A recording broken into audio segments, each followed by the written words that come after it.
इन्होंने सारी cooperative sugar factory जो महाराष्ट्र में स्थित थी उनको बंद की और आज महाविकास आघाड़ी सरकार के 70% मिनिस्टर्स ने इन्हीं बंद पड़े कोऑपरेटिव शुगर फैक्ट्रीज को बहुत कम दामों में खरीदा और आज वो उसके मालिक बने बैठे। यूपीए 1 और यूपीए 2 में उनके पिताजी मंत्री थे, तो सारी जो पॉलिसीज कही थी ना तब वो कांग्रेस में थे, तो सारा उन्होंने टिप्पणी जो की है ना वो खुद के फादर के खिलाफ ही की है, जो हमारी संस्कृति में नहीं बैठता। इन्होंने सारी कोऑपरेटिव शुगर फैक्ट्री जो महाराष्ट्र में स्थित थी उनको बंद की और आज महाविकास आघाड़ी सरकार के 70% मिनिस्टर्स ने इन्हीं बंद पड़े कोऑपरेटिव शुगर फैक्ट्रीज को बहुत कम दामों में खरीदा और आज वो उसके मालिक बने बैठे। कि मराठी में कहावत है, खल्ल्या मीठाला जागू नका, म्हणजे जिसका कभी भी थोड़ा भी नमक खाया ना जिंदगी पे याद रखना। ये मेरी माँ ने मुझे सिखाया और ये मेरी भारतीय संस्कृति है। 1985 से एक केस सारी कोऑपरेटिव शुगर इंडस्ट्री में पेंडिंग था। यूपीए 1 आया, यूपीए 2 आया, उसके पहले भी सरकारें आई। माननीय अमित भाई शाह जिस दिन मंत्री बने, एक ही मीटिंग में फाइनेंस मिनिस्ट्री को आदेश दिया, जेआर निकला और 9,500 करोड़ रुपए की टैक्स पेनल्टी माफ कर दी गई। मतलब 35 सालों पुराना इशू 35 मिनट की मीटिंग में पूरा कर सके, हमें अभिमान है ऐसे सहकारिता मंत्रालय माननीय अमित भाई शाह। तो 10 साल जिनके साथ आप मंत्री रहे, पूरा सारा दिल्ली आना जाना, गांधी फैमिली के उनके बहुत सारे संबंध थे, शायद भूल गए होंगे, बट ये उसका बैकग्राउंड है। तो जब वो टीका टिप्पणी सारे कर रहे थे तो काफी बेनिफिशियरी थे। यूपीए 1 और यूपीए 2 ने क्या किया? कल उनके नेता बोल रहे थे कि स्टार्टअप इंडिया क्या है, आत्मनिर्भर भारत क्या है, तो मैं उनको समझाना चाहता हूं कि स्टार्टअप इंडिया, आत्मनिर्भर भारत, एंटरप्रेन्योरशिप, फार्मर एम्पावरमेंट, ये चालू ही कोऑपरेटिव से हुआ है। और मुझे इस बात का सौभाग्य प्राप्त हुआ कि मैं एक ऐसे परिवार में पैदा हुआ, मेरे ग्रेट ग्रैंडफादर कैलाशवासी पद्मश्री विट्ठल और विखे पाटिल जी ने एशिया की पहली कोऑपरेटिव शुगर फैक्ट्री खोली और कोऑपरेटिव मूवमेंट शुरू किया। तो ये स्टार्टअप इंडिया उनको दिख नहीं पाया क्योंकि यूपीए 1 और यूपीए 2 के सरकार ने महाराष्ट्र में हर कोऑपरेटिव शुगर फैक्ट्री को किसानों की एफआरपी देने के लिए सिर्फ शुगर फैक्ट्रीज को कर्जा लेने पे मजबूर किया कि आप कर्जा लीजिए, एफआरपी दीजिए, कर्जा लीजिए, एफआरपी दीजिए। और इसके माध्यम से 10 सालों का इनका कार्यकाल में इन्होंने सारी कोऑपरेटिव शुगर फैक्ट्री जो महाराष्ट्र में स्थित थी उनको बंद की और आज महाविकास आघाड़ी सरकार के 70% मिनिस्टर्स ने इन्हीं बंद पड़े कोऑपरेटिव शुगर फैक्ट्रीज को बहुत कम दामों में खरीदा और आज वो उसके मालिक बने बैठे हैं। ये इनका सेक्युलरिज्म है। 3 है और तीनों कोऑपरेटिव हैं, तीनों कोऑपरेटिव हैं दादा, तीनों कोऑपरेटिव हैं, प्राइवेट नहीं है। उसमें मैं आता हूं। हमारी सरकार ने क्या किया? हमारी सरकार ने शुगर इंडस्ट्री रेवोल्यूशनाइज की। एक्सपोर्ट सब्सिडी 2020-21 में 3,580 करोड़ का एक्सपोर्ट सब्सिडी दिया। एमएसपी को फिक्स किया, 3100 रुपए में एमएसपी को फिक्स किया गया। शुगर सेल में कोटा सिस्टम बनाया गया जिससे शुगर प्राइस स्टेबलाइज हो। इथेनॉल ब्लेंडिंग प्रोग्राम, आदरणीय प्रधानमंत्री जी के नेतृत्व में एक अभूतपूर्व प्रोग्राम, यह देश में पहली बार हुआ कि किसी गवर्नमेंट ने इथेनॉल ब्लेंडिंग प्रोग्राम एनहांसमेंट में जो स्पिरिट तैयार हुआ, जो इथेनॉल तैयार हुआ, उसके लिए अलग रेट तैयार किया। सी हेवी के लिए अलग, बी हेवी मोलासेस के लिए अलग, सिरप के लिए अलग। इतना ही नहीं, लेकिन इथेनॉल प्रोडक्शन कैपेसिटी एनहांसमेंट के लिए पिछले 6 महीने में 12,900 करोड़ रुपए का कर्जा दिया गया और 2,790 करोड़ इंटरेस्ट सबवेंशन दिया गया। ये मैं आपको क्यों बता रहा हूं सभापति महोदय? इन सब का लाभ, एक्सपोर्ट सब्सिडी का लाभ, इंटरेस्ट सबवेंशन का लाभ, इथेनॉल ब्लेंडिंग प्रोग्राम का लाभ महाविकास आघाड़ी के हर मंत्री ने, जिसकी शुगर इंडस्ट्री है, शुगर फैक्ट्री से उन्होंने लिया। उन्होंने उसकी मदद से किसानों को एफआरपी दी, लेकिन कभी भी आदरणीय प्रधानमंत्री जी का नाम, कभी भी उनकी तारीफ या उनकी योजनाओं की तारीफ नहीं की। इस बात का हमें खेद है।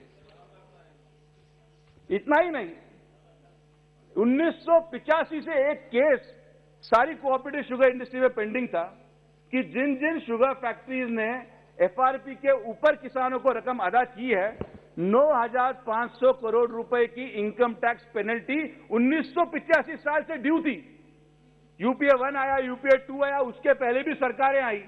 माननीय अमित भाई शाह जिस दिन मंत्री बने, एक ही मीटिंग में फाइनेंस मिनिस्ट्री को आदेश दिया, जेआर निकला और 9,500 करोड़ रुपए की टैक्स पेनल्टी माफ कर दी गई।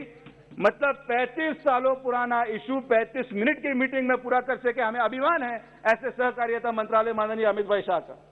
इसलिए एक योजना मेरे हृदय के बहुत करीब है जिसके बारे में मैं जिक्र करना चाहूंगा, वो है राष्ट्रीय वयोश्री योजना। काफी कम सांसद जानते हैं इसके बारे में।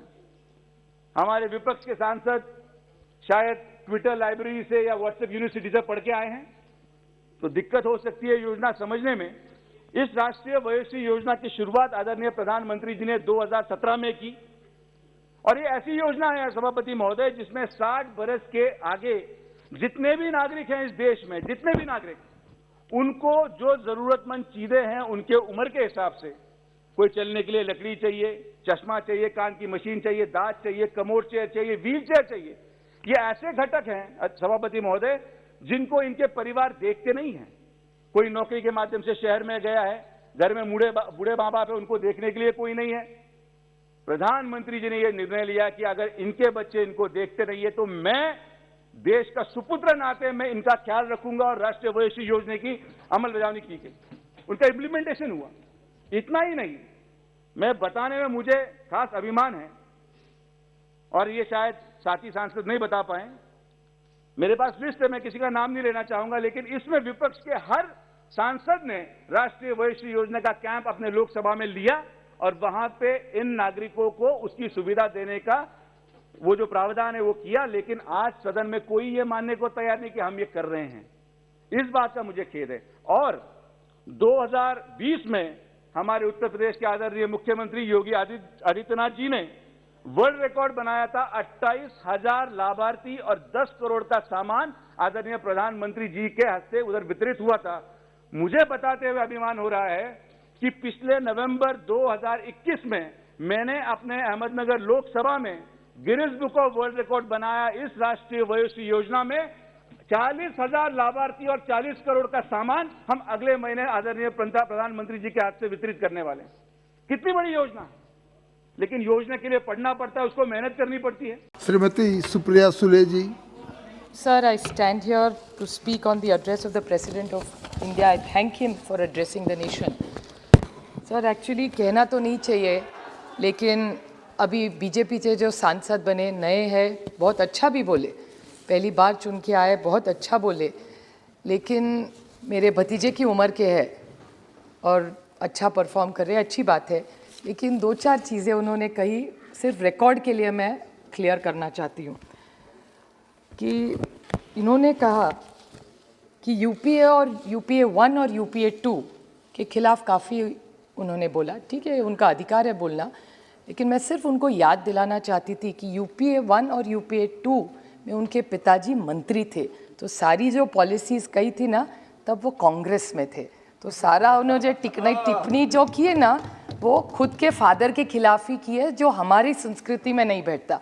जो भी है, मराठी में कहावत है, आप महिला है, आप ज़्यादा समझेंगी ये सब, कि मराठी में कहावत है, खल्ल्या मिठाला जागू नका, म्हणजे जिसका कभी भी थोड़ा भी नमक खाया ना, ज़िंदगी पे याद रखना। ये मेरी माँ ने मुझे सिखाया और ये मेरी भारतीय संस्कृति है।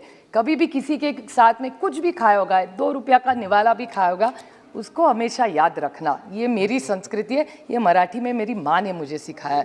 तो 10 साल जिनके साथ आप मंत्री रहे, पूरा सारा दिल्ली आना जाना, गांधी फैमिली के उनके बहुत सारे संबंध थे, शायद भूल गए होंगे, बट ये उसका बैकग्राउंड है। तो जब वो टीका टिप्पणी सारे कर रहे थे तो काफ़ी बेनिफिशियरी थे, और बाकी जो बेनिफिशियरी है मैं बोलना नहीं चाहती, मेरा स्टाइल नहीं है वो, अभी वो किसी और दिन प्राइवेट में सबको बता दूंगी, ये पार्लियामेंट की बात नहीं है। तो मेरे ख्याल से एक दूसरे पे जब सांसद बोलते हैं तो थोड़ा सा ख्याल रखना चाहिए और इतना भी एमनीजिया नहीं होना चाहिए। मोमेंट में ज़रूर रहो बट हिस्ट्री नहीं भूले। तो हिस्ट्री में सिर्फ थोड़ा I was turning the clock to make sure the compass is in order. दूसरी उन्होंने बात कही कि शायद सांसदों को वयोश्री स्कीम के बारे में कुछ पता नहीं, पढ़ते नहीं है। शायद होगा भी ऐसा, हम लोग पढ़ते नहीं हैं इनके ज़्यादा, इतने तो हम विद्वान नहीं हैं, थोड़ा बड़ा हम भी पढ़ लेते हैं। लेकिन मैं उनको कहना चाहती थी कि वयोश्री की जो स्कीम है उनका थोड़ा सा डेटा आप खुद चेक कर लीजिए, देख लीजिए इस देश का कौन सा निर्वाचन क्षेत्र है जो पिछले 2-3 साल से लगातार 1 या 2 नंबर पे, खुद चेक कर लीजिए। मैंने बोलना थोड़ा सा अच्छा नहीं होगा, तो बस वो डेटा आप चेक कर लीजिए कि 1 या 2 नंबर पे कौन सा क्षेत्र आता है, बस इतना ही चेक कर लीजिए। और बाकी इज़ हिस्ट्री, आप सबको एक्सेस होता है, आप सत्ता में आपको तो वो मिल जाएगा। और उनके मैं और नहीं टाइम देना चाहती क्योंकि मैं कोई अच्छे और एक बात उन्होंने कही कि हम थैंक यू नहीं बोलते, इतने एहसान फरामोश भी नहीं आप मेरा ट्विटर हैंडल चेक कर लीजिए, हमारे सबके देख लीजिए, कोई भी हमारे लिए कुछ अच्छा करता है हम सिर्फ प्राइवेट में लेकर जाके नहीं बोलते, हम ट्विटर पे डालते हैं, हर मंत्री को थैंक यू बोलते हैं, ये हमारी संस्कृति है, अच्छा को अच्छा बोलते हैं। आप सबका देखिए, सिर्फ मेरा नहीं बोल रही, हमारे सारे सांसद जो अपोजिशन में है सब दिखाते हैं। अगर किसी रेलवे मंत्री को बोले अगर ट्रेन मिल गया तो ऑफिशियली ट्विटर पे डालते हैं, दुनिया देखती है, सिर्फ पार्लियामेंट में नहीं थैंक यू बोलते। तो ये थोड़े से इल इन्फॉर्म्ड है, नए हैं शायद, उत्साह है, लेकिन अच्छा बोले, आई कॉम्प्लीमेंट हिम, उनका फ्यूचर भी बहुत बड़ा लंबा है, तो थोड़ा होमवर्क करके बोले तो और 50 साल इनके दादाजी भी बहुत लंबी उनकी पॉलिटिक्स रही है, पिताजी का बहुत अच्छा करियर रहा है, मैं इच्छा है मेरी कि उनका भी अच्छा रहे और 50 साल वो सांसद रहे या जो भी उनकी पार्टी उनको जिम्मेदारी दे। एबीपी माझा, उघडा डोळे बघा नीट।